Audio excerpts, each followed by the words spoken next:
Good evening from Israel, and welcome to another Israel Insider with me, Ashley Perry. I'm on my own today. As you'll notice, Stacey is not with me, so I'm going to be speaking for 15 minutes. Then I'm going to be reading out questions and trying to formulate answers for them. So if there's anything you would like to ask, please pop it in the Q&A box, either during or at the end of my remarks, and I'll be happy to try and get to as many questions as I can.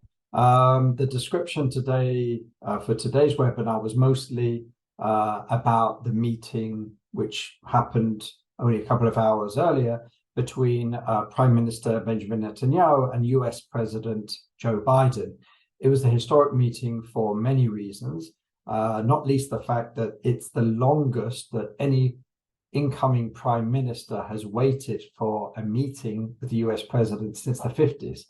And there's been pretty much a Biden-Netanyahu watch amongst Israeli commentators. When will it happen? Where will it happen? What the context is.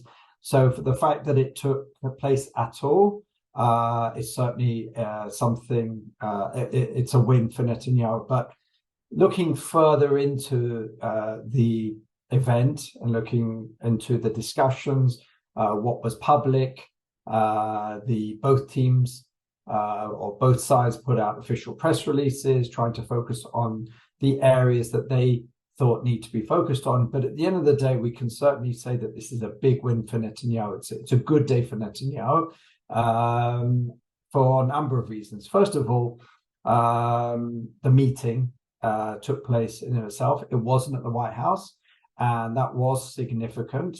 As everyone knows, White House meeting means it's an official invitation. As we know, Netanyahu is not there under the invitation of the US government nor the US Congress, but he is there as an invited guest of the UN. As we know, every time around this year, there's the opening of the UN General Assembly where leaders from around the world come and speak and say what's on their mind. And Netanyahu's speech will take place on Friday morning, Israel time, I believe. And that's why he was in Israel. And usually at these events, you try and get meetings on the sides with leaders. And Netanyahu certainly got some high-level meetings, and obviously the highest was with President Biden. But apart from the optics of an event, of a meeting with Biden, and it looked good, and they were certainly looked like, two old friends or people who knew each other very well. Netanyahu always tries to come across as very friendly with US presidents, apart from that famous meeting with Obama, which just, both sides look very tense. Netanyahu is always very friendly, tries to shake hands very strongly and really, come across as someone who's got a personal friendship there. Again, at the beginning of the meeting, Netanyahu started with Mr. President and then moved to Joe, just to try and demonstrate his familiarity. These were in the opening remarks, which were open to the media. So on that respect, it certainly was a win. Second of all, which is probably the most historic thing to come out of the meeting, we had remarkably a US president and an Israeli prime minister talk openly about a Saudi-Israel normalization deal. Now, why is that significant? 3 years ago, Netanyahu traveled secretly to Saudi Arabia, and when that was released by the Israeli side, anonymously leaked, whatever you want to call it, but the fact is it came out. The Saudis were fuming. They were embarrassed by this. This wasn't something they signed up for, and they were really trying to do damage control. So here we have the leader of the free world openly talking about a Saudi deal. I mean, on the Biden side, it was more of a joke, a side point, saying, who would have believed this 10 years ago? We would have had to be drinking something. That was Biden's sort of quip. But the fact that he mentioned it openly is absolutely significant, which really leads everyone to believe that if they didn't already, it's not a matter of if, it's a matter of when. Obviously, Netanyahu talks about it a lot more openly, but the Biden deal, this historic sort of passage from Asia to Europe through both Saudi Arabia and Israel, means that this deal sort of has to happen at some point. Finally, it came out a little bit later after the meeting that within a matter of days, they're saying by September the 28th, Israel will be accepted into the US visa waiver program. And that's something that has been worked on for many, many years. I remember when I was working in government, this was something that we tried to achieve. And Israel has pretty much, it seems, passed all the tests that the US set for them, primarily dealing with Palestinian Americans or Americans of Arab or Palestinian heritage, that they are not screened, that they are not treated unfairly, et cetera, et cetera. So it seems that it's just a formality. This is what Israeli officials are saying tonight. And that is certainly a great win for Netanyahu as well. What was also important is that on the sidelines of these meetings, there was a lot of meetings between professional teams, the US professional teams, the Israeli professional teams.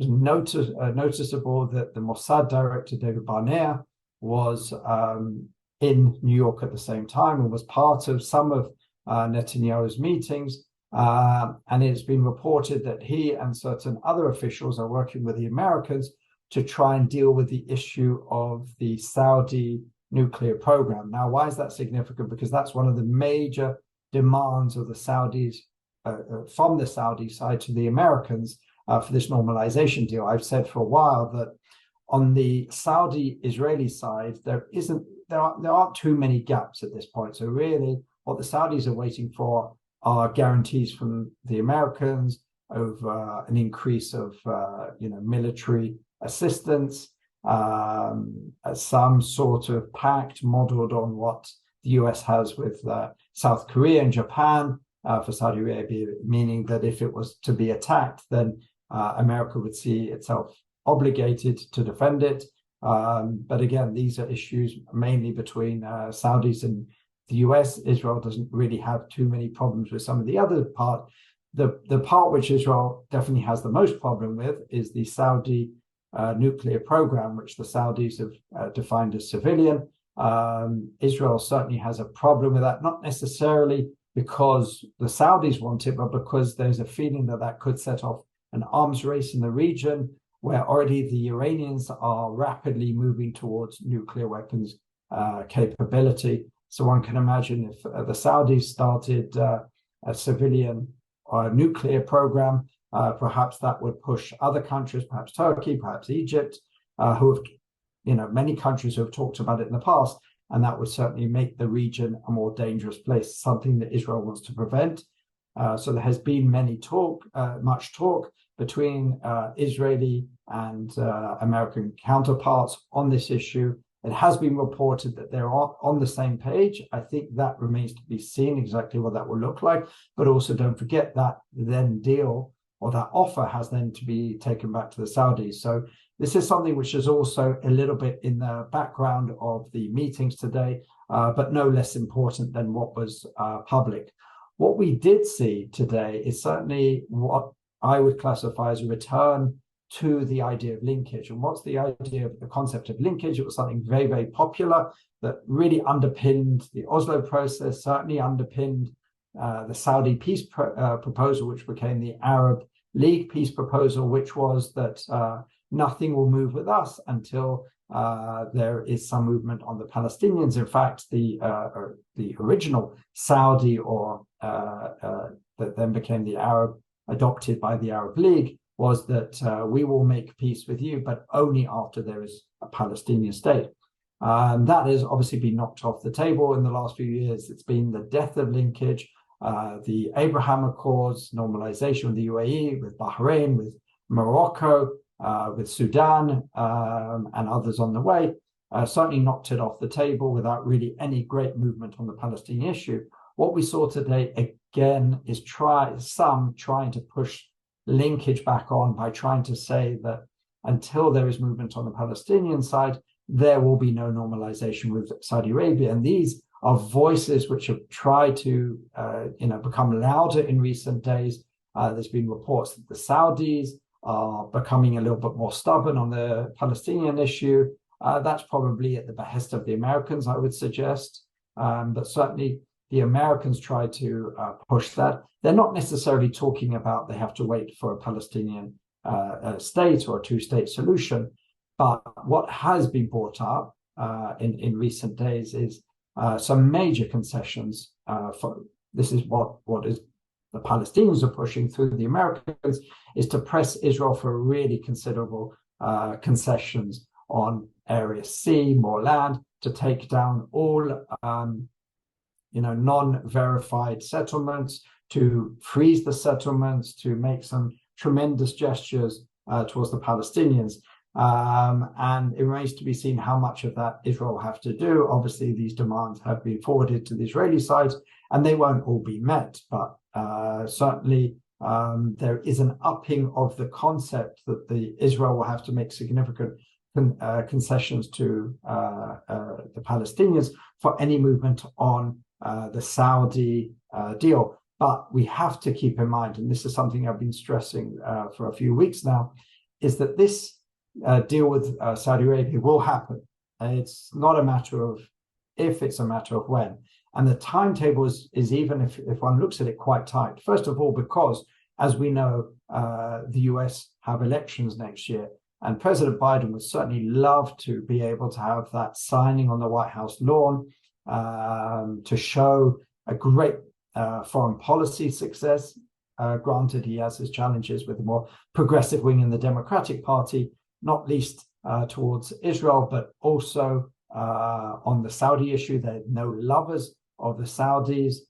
So that may be a harder deal to sell to the progressive wing of the Democratic Party, but it certainly looked good going into a year of elections. And one remembers that primaries and basically at the beginning, in the first quarter of next year, already the US president will be extremely busy thinking about and working towards re-election. So there is a feeling that this deal must get done in the next few months. Also, more importantly, or more broad, let's say, is the fact that the US really want to push what was talked about at the G20, or still hasn't been given a name, this corridor from Asia to Europe through Israel, through Saudi Arabia. If it's going to happen, it means that there must be some level of normalization between the US and Israel. So obviously the cards are not stacked in the favor of those who really want to drag this out. It means that the timetable is tighter than people think. So probably this is going to happen in months rather than years.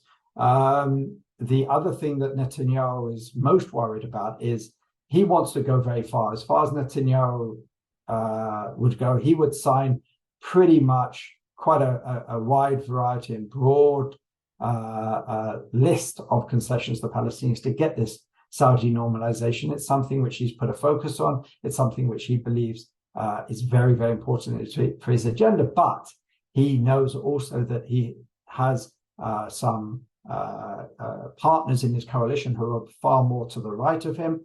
And that's why even during the last few days, apparently he's been in direct and regular contact with religious Zionist leader Bezalel Smotrich. Bezalel Smotrich is an interesting player in this coalition because for some months he was considered a lot more moderate and responsible than many thought.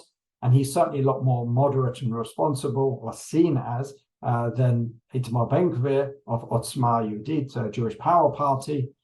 So it would be significant if Netanyahu could get Smotrich in line with the Saudi deal that would necessitate some concessions to the Palestinians.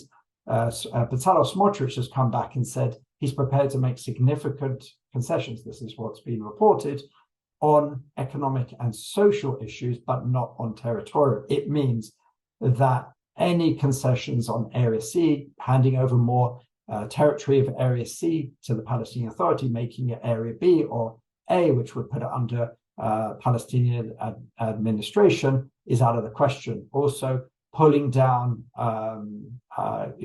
some of the non-registered settlements might also be off the table, because one can imagine that's Smotrich's base, and that's not something he wants to go against. So some of these demands by the Palestinians just probably won't be realized with this particular government. Interestingly enough, we've heard a lot of voices come out, even from the more right-wing elements of this government, saying that we're prepared to go quite far. We're even prepared to put judicial reform on the back burner. There are more important things to focus on. So, we're prepared to push off certain elements of judicial reform, which means also that they're ready to make the concessions on judicial reform, perhaps to get this deal over the table. Just before we go to some questions, other meetings of significance with Netanyahu while he's in New York are a historic first meeting with Turkish President Erdogan. That was certainly historic, and the fact that this took place and this was open and looked relatively friendly is also significant, because Turkey needs to be seen back on the moderate column in the region, and that's why they've been making a lot of moves towards Israel recently. So this was really probably the most significant. It's the first time that these two erstwhile leaders have met, which is quite amazing when you think how long both of them have been in power. And the other one was with Ukrainian President Vladimir Zelensky. Again, we saw the optics of Zelensky asking Prime Minister Netanyahu for more assistance. Again, that's been a message from the beginning of the war. They don't feel that Israel's doing enough for them. But I'm sure that was a meeting where certain things were dealt with. Finally, another meeting of significance, which is the first meeting that Netanyahu held on US soil, was with Elon Musk. That was considered controversial because of Musk's, let's say, what was the accusations are that ever since Musk took over Twitter, it's become more of a haven for anti-Semites. And the ADL have certainly attacked Musk and some other organizations for this more broad approach to freedom of speech, which has allowed more radical elements to use, manipulate, abuse, let's say, social media. So for Netanyahu to have a meeting with Musk was certainly not considered, didn't go down so well with, let's say, more left-wing elements within the US Jewish community. But it was an important meeting. Netanyahu again tried to show that he's ahead of the curve. He talked to AI. He talked about Israeli cooperation on AI, and talked up that Israel was an early adopter of high tech, so now it could be an early adopter of AI. And it was certainly also a good meeting. All this took place while Israel, the IDF, took a very wide-ranging sort of invasion, not really invasion, incursion into Jenin, where it came under fire and it took out some terrorists and arrested various others. There is ongoing threats of terrorism throughout the Jewish holidays. Apparently, there was 50 attempted attacks during the Rosh Hashanah, the Jewish New Year, and there was a concern that ahead of Yom Kippur and then Sukkot, there'll be plenty more attacks. We see in Gaza things are beginning to heat up again. Israel certainly doesn't want this to get out of hand. So we'll see what happens in the days ahead. So with that, I will take questions. How will, this is from Carrie Hillebrand, how will Netanyahu's cynical kiss and make up with Erdogan impact on the developing alliance with Cyprus and Greece? How will expanded ties with Turkey impact on the proposed Israel-Cyprus-Greece gas pipeline? Simply, I don't think it will. Erdogan, Turkey have not asked for any conditions for this meeting, for the developing relations or return to normalization, if I can borrow that word, between Israel and Turkey. Israel has invested quite a lot in this relationship with Greece and Cyprus, especially this idea of a gas pipeline which can go to Europe, which is significant for Israel's gas exports. So Turkey, that's one of the things that brought Turkey back to the table because they were worried of being left out. But as far as I can see at this point, it hasn't impacted on relations with Cyprus or Greece or the gas pipeline.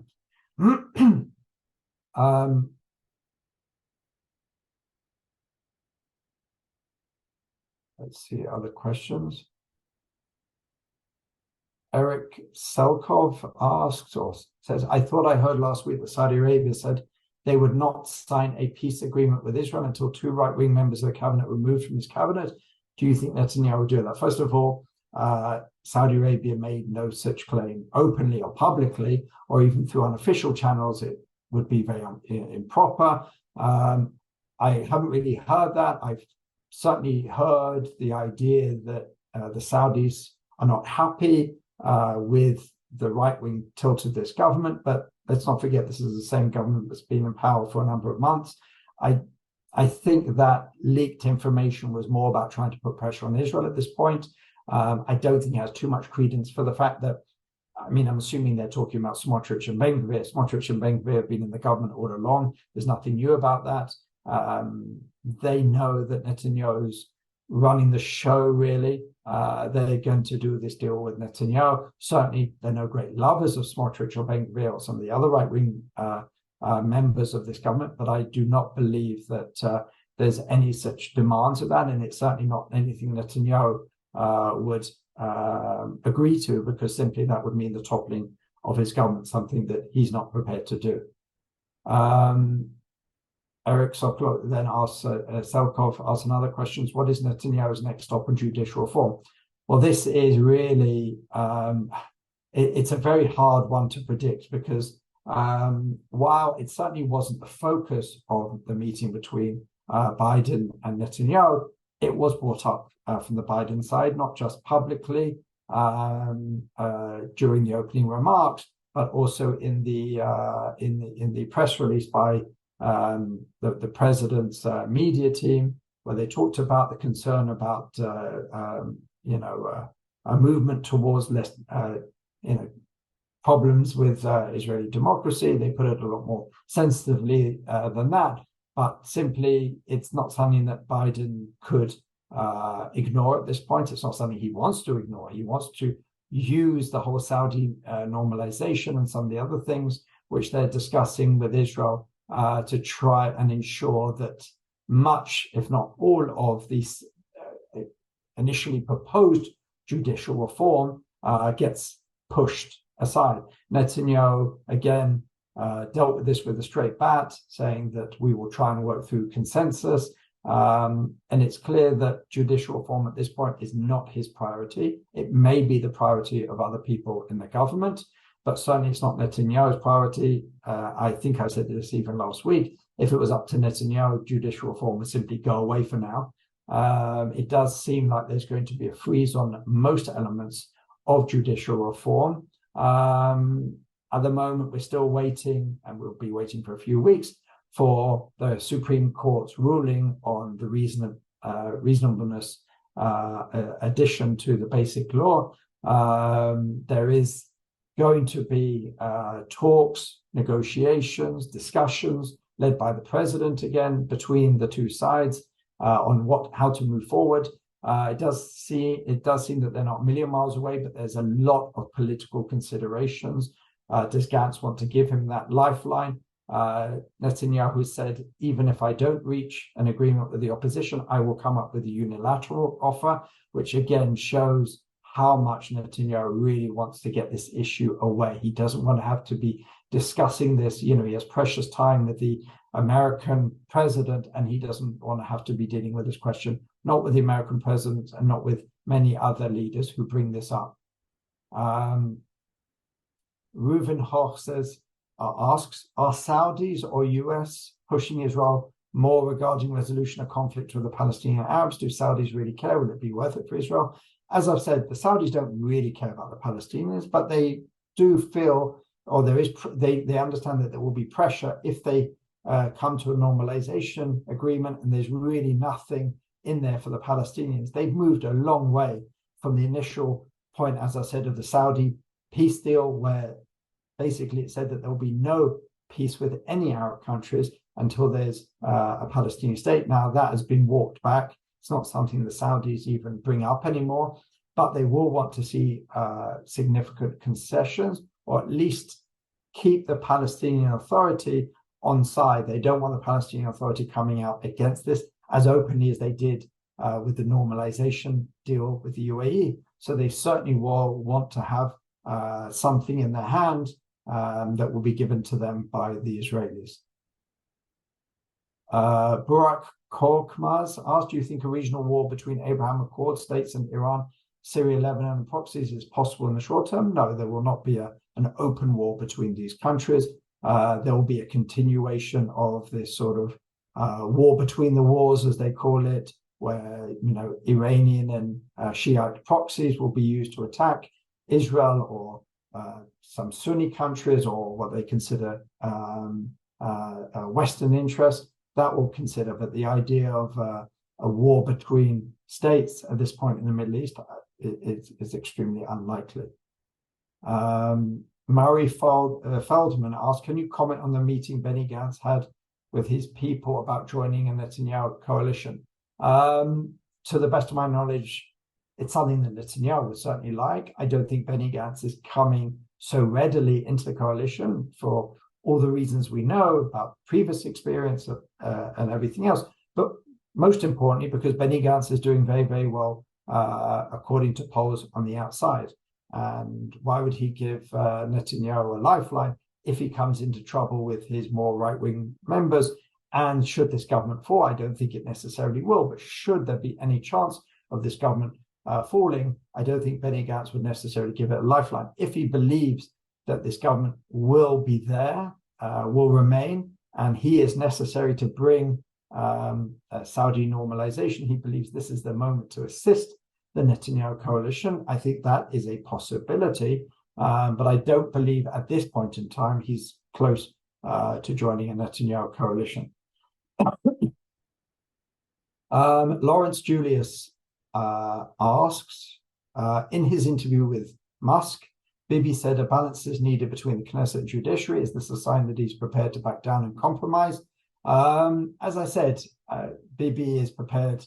My feeling is Bibi would be prepared to get it completely off the agenda if he could. He is prepared to compromise. There was an idea floated a few weeks back, and this idea, it has been suggested, came from Bibi himself. And it was negotiated by basically by Ron Dermer, who is extremely close to Bibi. So if it comes from Ron Dermer, it basically comes from Bibi, where he basically frees most of the elements of the judicial reform and agreed to very, very small steps. And that meeting and that offer was sent to the opposition. But before any agreement could be signed, it was leaked. And some of the more right-wing elements in the government came out against it, and Bibi had to sort of embarrassingly backtrack and said, well, we never even put it on the table, it wasn't a serious offer. And but it shows really that Netanyahu is prepared to go a long way, and I think that's something that the opposition know at this point. Final questions from Jack Berkowitz. How are Mr. Abbas, the PA, and all the related terrorist organizations responding to a future accord with Saudi Arabia? Do they realize this will be beneficial to them as well? Well, again, this week we heard another sort of peace deal being pushed primarily, I believe, by the Europeans to try and get the Palestinians back to the negotiating table, trying to give a lot of goodies, especially financial ones. This is probably all part and parcel of this idea that you can economically incentivize the PA to an agreement to agree to Saudi-Israel normalization. That remains to be seen. Let's not forget that the PA wouldn't come to the table when President Trump offered all sorts of financial inducements. So it remains to be seen whether there's something different now. The difference here is it's not the Americans offering, it's the Saudis who are pressuring. The Saudis also want this normalization deal with Israel, and they will certainly try and pressure the Palestinians in a way that the Americans and certainly the Europeans can't. Perhaps that will change the balance a little bit, but will it change it enough for Abbas to accept the deal openly? Probably not. But sort of at what velocity the Palestinian response will be, that is probably more significant than anything else. And with that, I think we've come to the end of this week's Israel Insider. Thank you very much for all who participated and wrote questions. And I look forward to seeing you the same time next week. Thank you very much, and good evening from Israel.